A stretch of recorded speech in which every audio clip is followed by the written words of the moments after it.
What's up guys, Cashflow Coma here, and yes, you saw that correct in the title. I might have a $2,000 vending location. It is March 13th as of right now, and today they're working Saturdays now, and I am now over $1,000 before half of the month is over. This is crazy. So when I first got this location, it was a location pretty much for sale by another vendor who was getting out. And they had two machines. They were both, it was a much more small operation than what I've got really going on there now. But the truth is that I don't have a lot going on there now. I have two machines in there and then another machine that I don't own but I can operate and collect the funds from and stock from and whatnot. So pretty much this is what happened. Since then, the company has gone under new management and they have done extensive renovating and they have a nice big break room and they've hired a lot of people, a lot of temps. They just have more bodies in there. You know, the last guy was pulling around $350 a month when he had that, and he had two single-priced machines, a very, very simple operation.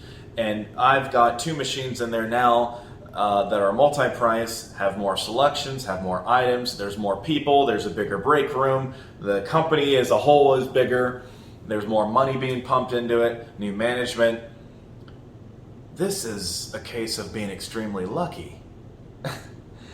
But no, in all seriousness, I believe that anybody can do something like this. Maybe I have gotten a little lucky with this location. I mean, every single week this place just astonishes me, even every single day, every single week this place just continuously blows my mind. It never stops, like, just impressing me. I can't believe two machines that I'm not even there for are making more than $100 a day for me.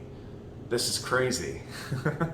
So yeah, God bless it. Anyway, so I want to make this video a little interesting. I want to give you three choices. One of them is fill in the blank. Two of them are some suggestions that I have, really. Option number one, don't do anything different. Don't stop whatever it is that you're doing, just keep doing it. Change nothing. Collect your money from there, be a good little vendor, and get paid. Option number two is to get a hold of management.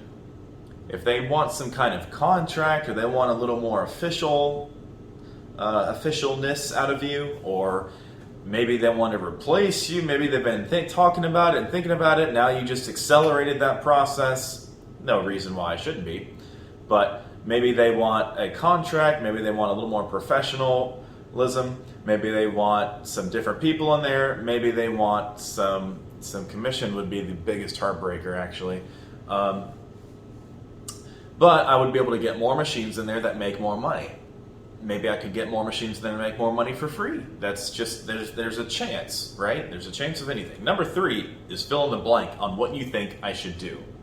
It's a company that has, I'd like to say more than 50 people, 60 people in there. It's a big break room, and I happen to be the owner of the only two vending machines in that whole company.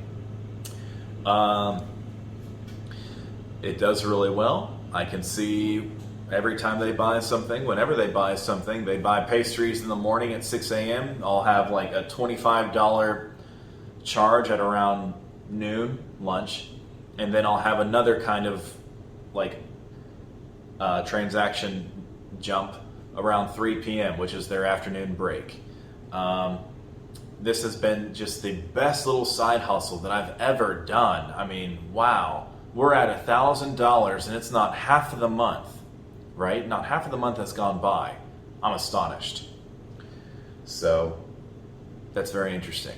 Let me know what you guys should do. And if you want to stick around, and if you're brand new around here, consider subscribing, like this video, and if you're into vending machines, be sure to check out my other vending machine videos. I've got a lot of collection videos, and I'll be sure to show some along the way.